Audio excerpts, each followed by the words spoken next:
정확히 알아야 합니다. 제대로 알아야 합니다. 그래서 준비했습니다. 질문에 답을 얻고 고민도 해소하는 목사님 이게 궁금해요 시간입니다. 와! 강 목사님, 네, 그 이른바 짝퉁 브랜드 있잖아요. 네. 그런 브랜드 많이 알고 계십니까? 제가 브랜드를 많이 잘 모르긴 하지만 몇 개 들어봤습니다. 아, 그래 어떤 거 들어보셨어요? 뭐 나이키의 짝퉁인 나이스, 퓨마의 짝퉁인 파마 뭐 이런 거. 예. 저도 들어봤어요 이런 네. 거. 저도 가짜 가방 명품 브랜드 있잖아요. 그거 네. 직접 본 적이 있거든요. 그런데 사실 잘 모르겠더라고요. 맞습니다. 진짜 명품 브랜드 가방을 본 적이 없으니까 뭐가 가짜인지 저는 잘 모르겠더라고요. 그렇죠. 진짜를 모르면 가짜를 분별할 수 없겠죠. 이게 또 명언이십니다. 근데 제가 전문가들이 말하는 걸 들어봤어요. 이 전문가들이 그 가방, 그러니까 무슨 통으로 끝나는 그 가방, 그 가방을 감별하는 기준 3가지를 알려주시더라고요. 그러니까 브랜드 로고가 조금 다르대요. 가짜하고 진짜는. 그거는 아무리 이미테이션 하려고 해도 이게 차이가 난다고 그러더라고요. 그 다음에 박음질이 다를 수밖에 없대요. 네. 귀신같이 찾아낸대요, 전문가들이. 그 다음에 이제 마지막으로 중요한 게 광택이라고 합니다. 이 광택은 어떻게 할 수가 없을 것 같아요. 네. 네. 그래서 이 3가지 기준을 들어보니까 그렇구나 그런 생각을 해봤어요. 근데 그거보다 확실한 방법이 있지 않나요? 뭐요? 그 비 오는 날 우산 없을 때 그 네. 명품 가방을 가슴에 꼭 안고 비 안 맞게 하고 가면은 진짜고, 머리에 이고 가면은 가짜고. 네. 그 이야기 들어본 적 있어요. 네네. 설교 시간에 많이 인용되고 네, 그랬는데. 맞습니다. 예. 근데 그거 굉장히 일리 있는 맞습니다. 그런 말씀이라고 생각합니다. 제가 왜 이 질문 드렸냐면은 이렇게 명품이라고 여기는 가방도, 소중히 여기는 가방도 가짜가 판을 치는 위조된 이 시대를 살아가고 있는데, 그 오직 진리라고 우리가 붙들고 있는 이 기독교 신앙에 대해서 사실은 가짜가 많고 위조된 게 굉장히 많거든요. 네, 맞습니다. 그래서 제가 이 질문 드린 거예요. 예, 이단이라고 하죠. 예. 그래서 한자로 풀이하면 달을 이자의 끝단자. 이게 비슷하게 보이는데 끝이 다른. 이런 거에 대해서 오늘 대화를 좀 나눠보고 싶습니다. 사실은. 그 기독교 역사에서 이단이 존재하지 않았던 적은 없었던 것 같아요. 네. 그래서 기독교 역사를 이렇게 보면은 그 이단을 이 정통과 뭐가 다른지를 분별하고 감별하는 이런 노력들이 많이 있었어요. 네. 그래서 오늘날에도 진리에 머물기 위해서 우리들이 무엇이 이단인지를 분별하는 것은 매우 중요한 것이다 생각합니다. 네, 특별히 오늘날에도 오히려 더 이단이 많아진 거예요. 그렇죠, 맞습니다. 그래서 오늘 목사님 이게 궁금해요에서는요, 이 이단에 대해서 다뤄보려고 하는데요.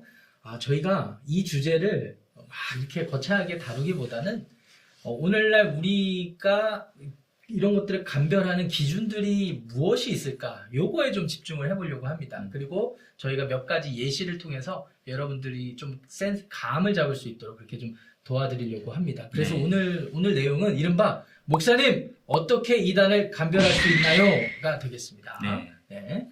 강 목사님, 저희가 한 5가지 기준을 좀 정리를 했지 않습니까? 네, 맞습니다. 좀 소개 좀 해주시겠습니까? 네. 먼저는 예수 그리스도에 대한 믿음, 그리고 삼위일체 하나님에 대한 이해, 그리고 성경을 하나님의 말씀으로 받아들이는가, 귀신은 어떤 존재로 이해하는가, 그렇죠. 그리고 종말은 언제 오는지, 이런 것들을 기준으로 이단을 감별해낼 수 있을 것 같습니다.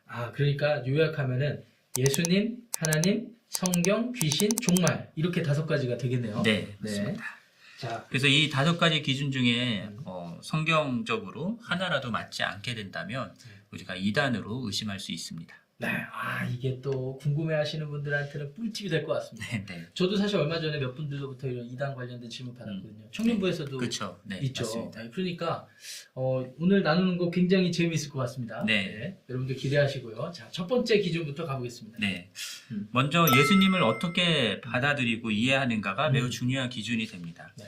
그래서 예수님은 성육신 하신 하나님이시죠. 네. 그래서 우리는 완전한 인간이자 완전한 하나님으로 믿습니다. 네. 그리고 완전한 하나님이 인간의 몸을 입고 이 땅에 오셔서 완전한 인간으로 사셨고 또 십자가에서 죽으심으로 모든 인간을 대속하셨다라고 믿는 것이죠. 네.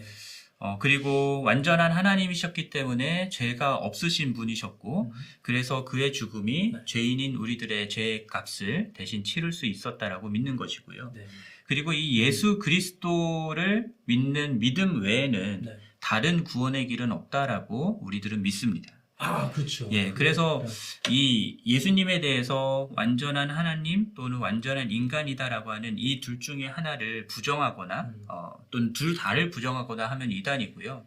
그리고 예수 그리스도 외에 다른 구원의 길이 있다라고 이야기하면 그것 또한 이단으로 볼 수 있습니다. 아, 네. 동의합니다. 지금 목사님 말씀 들으니까 그 기독교 역사에서 4세기에 있었던 그 아리우스라는 사람 생각나요. 네, 그러니까 예수님을 믿기는 하는데 완전한 하나님이 아니라고 그렇게 가르쳤던 거, 네. 그 기억납니다. 맞습니다. 그래서 아리우스는 결국 325년에 니케아 공의회에서 이단으로 확인이 되었죠. 아, 그렇죠. 이단으로 네, 결정이 났습니다. 근데 지금 말씀 들어보면은 결국은 이 예수님에 대한 이해가 그 우리 인간이 어떻게 구원을 받느냐와 이 연결되니까. 네, 맞습니다. 그러니까 참 그게 중요한 것 네네. 같아요. 왜냐면 이단 중에 대부분이 이 인간의 구원을 잘못 다루거든요, 사실은. 맞습니다. 그래서 예수님을 기준으로 잘 보라는 거예요. 근데 이게 또 어디로 연결되냐면은 삼위일체 하나님과 이렇게 연결되지 네, 않습니까? 맞습니다. 그래서 두 번째 기준입니다. 이 삼위일체 하나님을 어떻게 이해하고 어떻게 믿고 고백하고 있는지를 보셔야 된다는 거죠. 여러분 아시다시피 성부, 성자, 성령 이 세 분이 각각 독립된 위격으로 존재하시지만 또 이분이 한 분으로 또 계시거든요. 그러니까 굉장히 신비스러운 건데 세 분이 한 분이고 한 분이 또 세 분으로 따로따로 존재하신다는 걸 동시에 우리가 받아들이는 겁니다. 그래서 이런 기준에서 봤을 때 여기서 뭘 하나라도 부분적으로 좀 왜곡하면 잘못됐다라는 거죠. 또 이게 구원과는 어떻게 또 연결점이 있냐면은 이 성부 하나님께서 모든 구원을 계획하고 작정하셨고 성자 예수님이 순종해서 이걸 성취하셨고 또 이제 우리 시대 특히 성령 하나님이 오셔서 모든 각 사람 마음에 할례를 해주시고 깨닫게 해주시고 성령님이 역사하시는 이 시대. 근데 이게 다른 모습이 아니라 이 세 분이 한 분이고 한 분이 세 분이면서 각각 역할을 그렇게 하셨다라는 거 전체를 다 받아들여야 이게 이제 우리가 믿는 정통 기독교의 진리가 되는 네, 거죠. 맞습니다. 그래서 특정 시간에 성부로 또는 성자로 성령으로 따로따로 나타났다라고 주장하는 그것도 네. 사실은 옳지 않은 주장이 될 수 있을 것 같아요. 그렇습니다. 그렇게 주장을 하면 이른바 신학적인 용어로 이제 양태론이라고 이렇게 얘기를 하는데 왜냐면은 그 허점이 있어요. 뭐가 있냐면은 각 시대마다 다른 모습으로 이렇게 나타났다. 뭐 예를 들면은 목사님이 집에서는 아빠, 네. 또 교회에서는 목사님 음, 이런 식으로 나타났다. 그러면은 세 분이 함께 한 분으로 존재하신다라는 사실이 부정되는 거거든요. 맞습니다. 예, 예. 그러니까 이거는 굉장히 잘못됐고요. 또 이제 여기에서 또 어떤 오류를 범하는 이단들이 있냐면은 성령님의 존재를 좀 특별한 능력이나 그 생명으로 여기는 게 아니라 어떤 기운 같은 걸로 여기는 이런 이단들도 있거든요. 이건 네. 여러분들 분별하셔야 됩니다. 네. 예. 그리고 예수님을 성부 하나님보다 조금 못한 그렇죠. 창조물로 하나님의 창조물로 여기는 그런 이단들도 피조물로 있죠. 조금 예, 나은 피조물로 여기는 예, 맞습니다. 그거 잘못된 겁니다. 그러니까 우리가 믿는 삼위일체 교리랑은 전혀 맞지 않다라는 거. 그래서 두 번째 기준은 삼위일체 하나님에 대한 이해를 보셔야 된다는 거. 네. 네. 그런데 우린 이런 판단들을 무엇에 근거해서 하는지도 우리가 잘 이해해야 할 것 같아요. 이 전곡을 찔러주셨어요, 네. 강 목사님. 왜냐면은 이게 이런 얘기를 할 수가 있거든요. 목사님 들어보니까 결국은 이게 교회들이 모여서 자기들끼리 결정한 거니까 언제든지 교회들이 번복할 수 있는 거 아닙니까? 네. 라고 얘기할 수 있거든요. 그렇죠. 예. 예. 맞습니다. 네. 그래서 저희가 네. 세 번째로 삼는 기준이 바로 성경입니다. 네. 성경 66권이 기록된 하나님의 말씀으로 우리 모든 삶에 최고의 권위를 갖는다라고 하는 사실을 인정하느냐, 인정하지 않느냐에 따라서 우리가 이단을 판별할 수 있다라는 거죠. 네. 그래서 가끔이 아니죠. 거의 모든 이단들이 그렇습니다. 거의 모든 이단들이 네. 성경 외에 특정 개인이 받았다라고 하는 계시나 뭐 환상을 보았다거나 그래서 그것을 기록했다고 하는 책들 이런 것들을 권위를 두고 따라가는 경우들이 있거든요. 그러면 이단인 겁니다. 그러니까 목사님 말씀은 성경 외에 다른 경이 있으면 의심해 보라는 말씀이죠. 그렇습니다. 그러니까 뭐 예를 들면 현창경 뭐 이런 네. 거 말씀하시는 거예요? 예, 뭐 그런 것이 성경처럼 믿어진다면 그 이단이죠. 현창경이 있습니까? 없습니다. 없으니까 예, 이해가 갑니다. 네. 그러면은 이제 네 번째 기준을 좀 소개해야 되는데 이 귀신 이야기 빠질 수 없습니다. 이 네 번째 기준 귀신에 대해서 어떻게 이해하는지도 보셔야 돼요. 여러분 간혹 가다가 한국의 뉴스 같은 거 보셨을 텐데 분명히 병원을 갔으면은 금방 고칠 수 있는 병인데도 귀신 들렸다라는 이유로 막 산골 깊숙한 곳에 기도원 같은 데 데리고 가서 막 기도로 막 때리고 막 안찰해서 낫게 한다고 그러다가 사람 죽이는 경우 덜어 있거든요. 비극적인 뉴스 들어보셨습니까? 네, 들어봤습니다. 근데 이분들이 매우 잘못됐는데 뭐가 잘못됐냐면은 이 귀신의 역할, 귀신의 영향력을 완전히 비성경적으로 받아들이기 때문이라고 그렇게 받아들이셔야 돼요. 그러니까 귀신이 분명히 이 타락한 천사 존재로서 사탄 마귀가 존재하는 건 분명하고요. 성경적으로. 그리고 영향력을 갖는 것도 분명합니다. 그런데 이 예수님이 오시기 전이나 예수님이 오시고 나서나 할 것 없이 하나님의 지배 아래 다 있어요. 하나님의 통제 아래. 그리고 하나님의 자녀가 된 우리 이 그리스도인들에게는 이게 해당이 안 되는 게 이 예수님이 우리에게 모든 권세를 주셨거든요. 사실은. 사망을 이기는 권세도 우리 안에 있지 않습니까? 믿으십니까? 예. 예, 그런 권세가 있는데 마치 우리가 여전히 사탄에게 묶여 있는 듯한 그런 신앙에 머물러 있다는 거. 이거 네. 잘못됐습니다.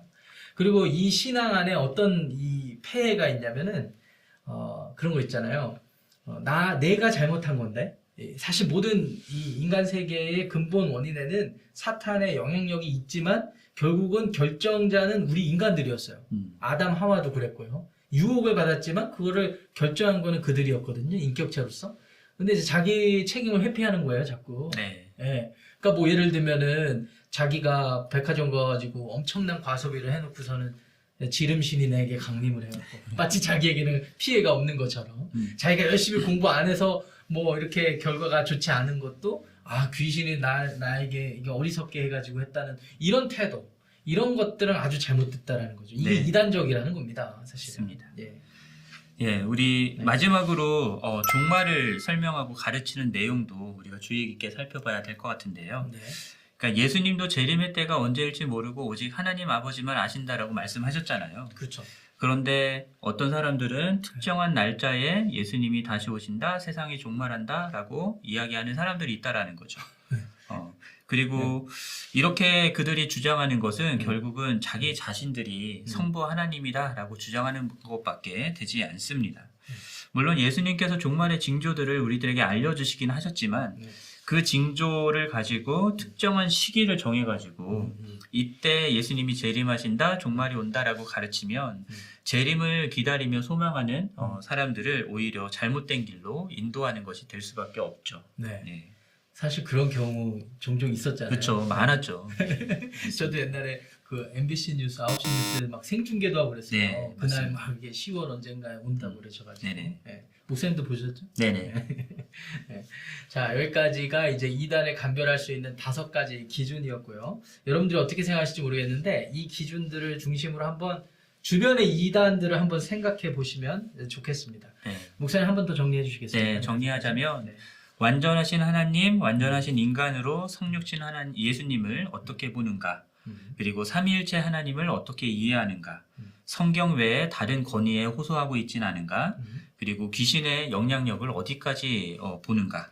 그리고 종말이 언제 이루어진다고 가르치는가? 이런 것들을 가지고 우리들이 이단을 분별할 수 있을 겁니다. 네. 참고로 말씀을 좀 드리자면은 이런 기준들이 저희들이 막 임의로 정한 건 아니고요. 또 다른 기준들이 더 있긴 하겠지만 메이저로 중요하게 이 그동안의 사도의 가르침, 사도들의 가르침, 그리고 전통, 그리고 기독교 역사에서 정통교회들이 취해왔던 중요한 기준들이었기 때문에 저희가 소개를 그렇게 해드렸습니다. 네. 자, 이제부터가 더 재밌을 것 같아요. 이제 이런 기준들로 우리가 맞닿아서 이렇게 경험하는 현대 이단들을 어떻게 좀 분별할 건지를 얘기를 해보면 아주 도움이 될 것 같습니다. 네.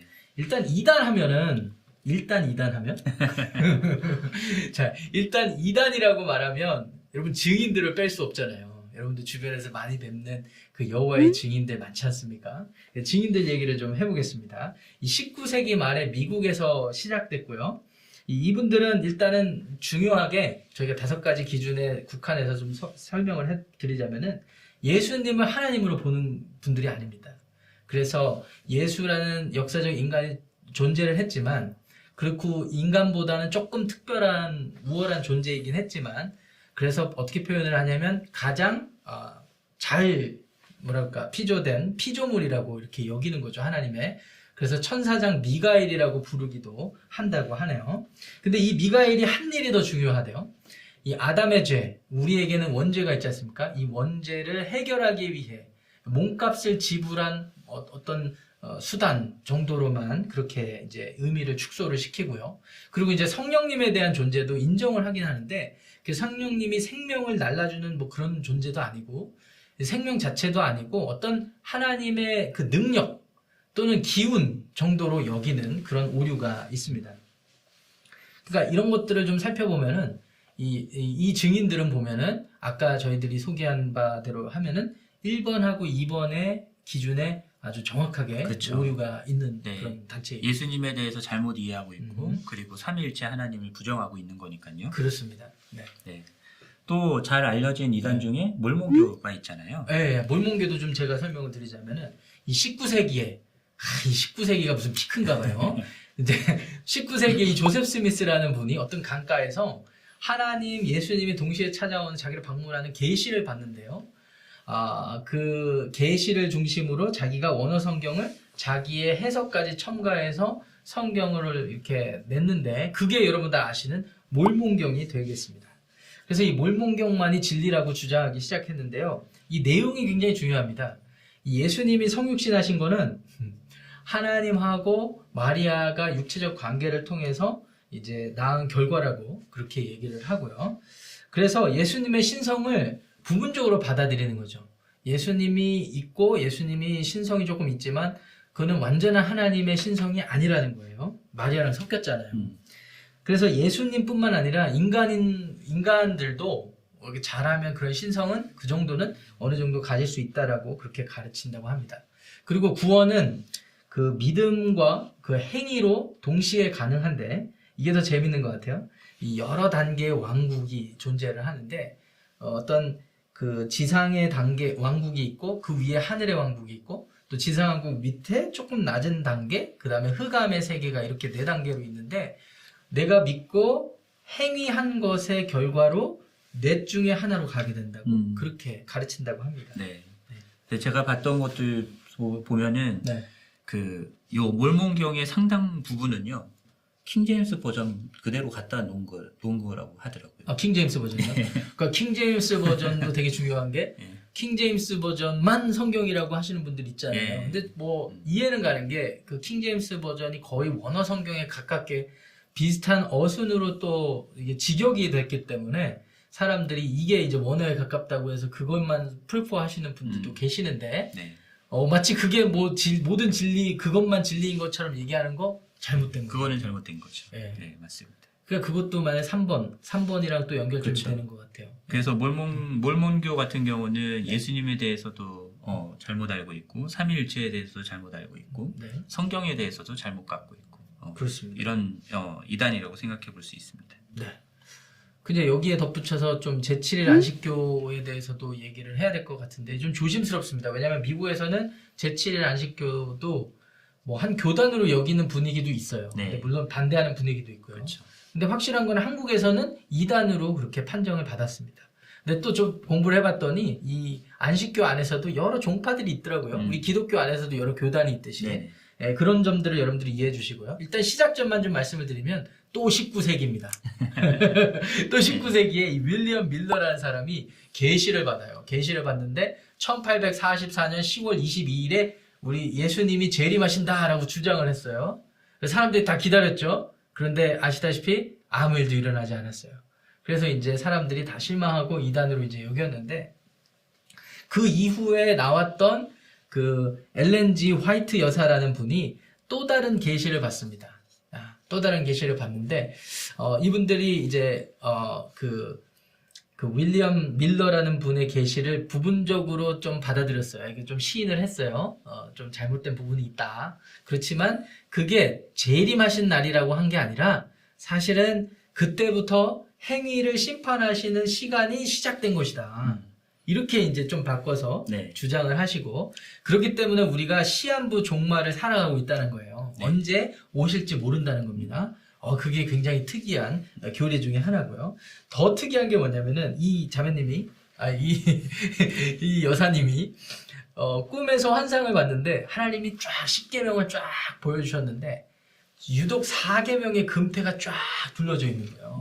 4계명이 뭡니까? 안식일을 거룩히 지키라.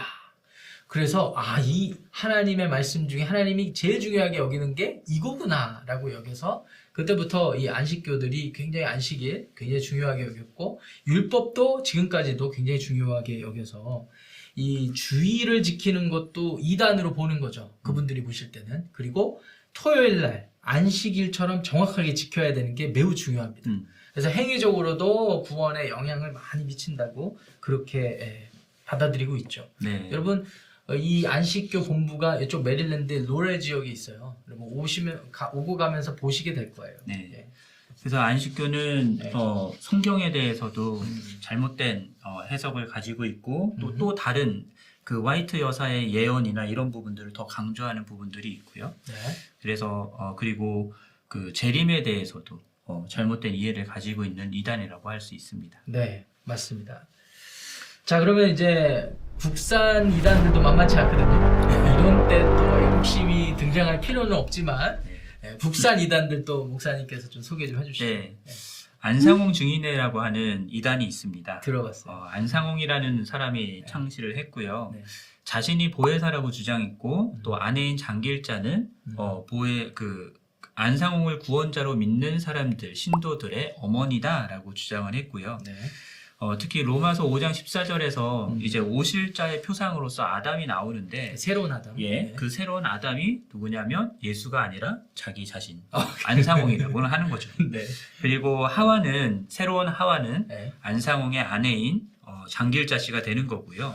그래서 그 어머니에 대한 표상이라고 주장해서 이제 어머니라는 표현을 쓰고 있습니다. 그래서 하나님 어머니다라고 불러요. 네, 자꾸 웃으면 안 되는데 지금. 네. 예, 그리고 안식교처럼 안식일과 율법을 중요한 구원의 수단으로 삼고 있고요. 네. 결정적으로 시기별로 하나님의 모습이 다르게 나타난다라고 주장을 하는데요. 네. 구약 시대 때는 하나님으로 나타났고 네. 신약 시대 때는 예수님으로 나타났고 네. 그리고 예수님 승천 이후 재림까지 보혜사인 안상홍 자기 자신으로 나타났다라고 주장을 하는 겁니다. 그러면은 지금 저희가 살고 있는 이 시대는 이제 안상홍 시대. 그렇죠. 안상홍이 보혜사로서 활동하는 시기인 거죠. 그러니까 우리가 믿는 성령님이 사실 안상홍 예, 씨라는. 사실 그런 주장을 하는 이단이 되게 많습니다. 그렇군요. 예. 이렇게 들어보면은 정말 말도 안 되는 것 같이 들리는데 네. 좀 대단하다는 생각이 들어요. 어떻게 그렇게까지 껴맞출 수 있을까? 네. 그래서 사실 하나님 어머니까지 이렇게 껴맞춘다는 거는 이건 굉장한 것 같아요. 네.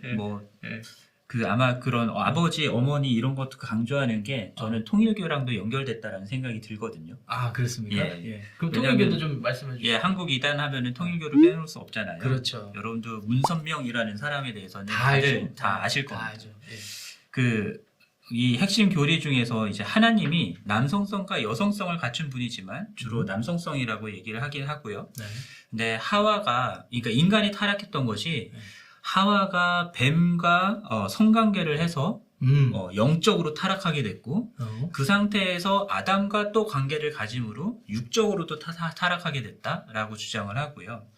그래서 이제 재림주인 이제 문선명을 통해서 문선명과 그의 아내의 그 가족, 그 참된 부모 밑에서 이 안에 들어와야 이제 구원을 받는다라고 하는 교리들을 가지고 있습니다.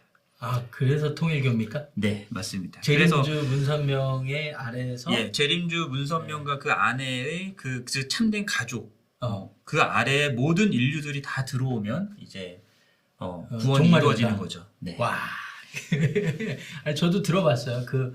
그 하와가 뱀하고 성관계를 해갖고 나타났더라고요. 경악스러운 얘기인데 어디에 근거하는가 봤더니 그 왜 창세기 기사 중에 하와가 죄를 범한 다음에 부끄러워가지고 갈대옷을 입었다. 그걸 가지고 그 뱀하고 관계를 맺은 걸로 이어서 설명을 하더라고요.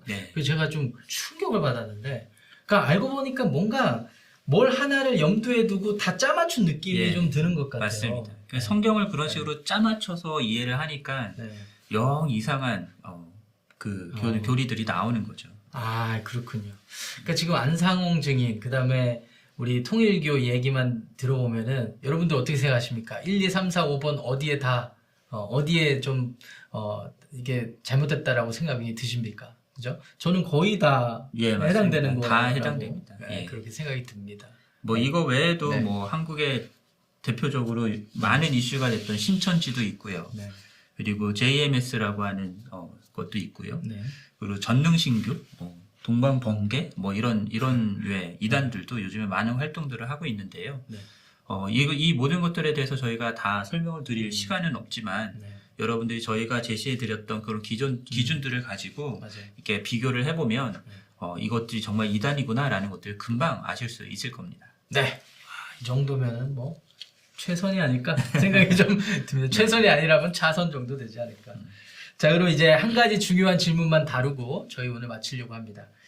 이제 이게 제일 중요한 질문 같아요. 그 왜 사람들이 이렇게 이단에 현혹되는 것일까? 사실은 그 이단에 넘어가신 분들 중에는 굉장히 고학력자들도 많거든요. 네. 엘리트층들도 많고 부유하신 분들도 많은데 도대체 왜 그렇다고 생각하십니까? 이게 그들이 이야기하는 것들 저희가 들으면은 정말 이해가 안 되는 말도 안 되는 말도 안 되는 것 같은데 네.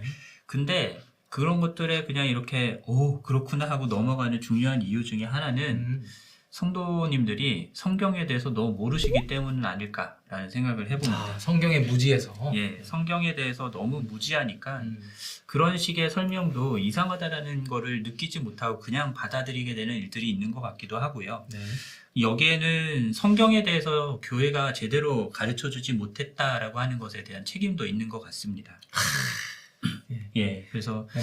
교회가 깊이 있게 성경을 제대로 가르쳐 주었다고 한다면 그렇다면 성도님들이 다른 곳에 눈을 돌리지 않았을 텐데 사실 성경을 알고 싶어하는 갈증을 가지고 계신 분들이 많이 있거든요. 네. 근데 교회가 그것들을 잘 채워주지 못하니까 이단들이 하는 그런 가르침에 이렇게 자꾸 이렇게 현혹되는 부분들이 있다라는 생각도 듭니다. 네. 성도 여러분, 바이블 아카데미 제자 훈련 신청 많이 하십시오. 예, 갖춰야 돼요. 진짜를 알아야 뭐 맞습니다. 이단을 하죠. 예. 그 교회적으로도 많이 좀 신경을 쓰는 게 필요한 건 예, 맞아요. 맞습니다. 말씀 맞아요. 그 그러니까 말씀. 신천지 같은 경우도 네. 사실은 그 교회 안에 몰래 사람이 들어와서 사람들을 현혹할 때에도 네. 이렇게 빼갈 때에도 네. 바깥에 좋은 성경 공부 있으니까 같이 가자고.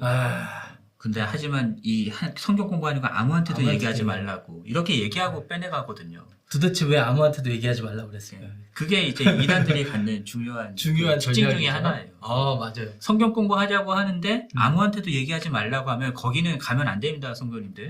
그렇죠. 저도 그런 경우도 많이 봤어요. 그러니까 그렇게 해서 이제 꼬드김을 받아서 가셨는데, 저기 갔더니 막 뭔가 달라. 깊이가 있어. 뭐 해석이 달라. 근데 저는 여기서 또 중요한 게 이런 거라고 생각해요. 그러니까 사람들이 그 성경을 받아들이고 진리를 받아들이려고 할 때 뭔가 내가 몰랐던 걸 가르쳐주면 그게 진리인 걸로 이렇게 착각하는 경우들이 있어요. 네. 그러니까 그전에는 진리 분별을 해본 적 관심도 없다가 못 들어본 걸 들으니까 이거가 다인 것처럼 그렇게 여기는 거. 저는 이게 굉장히 잘못됐다고 생각하는데 여기에서도 기존 교회들이 피해야 되는 태도가 이런 게 있는 것 같습니다.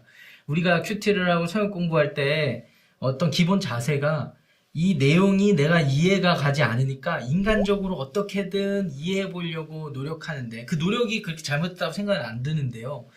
무조건 인간적으로 이해할 수 있어야지만 진리가 된다라는 어떤 기본적인 고정관념 같은 게 있는 것 같아요.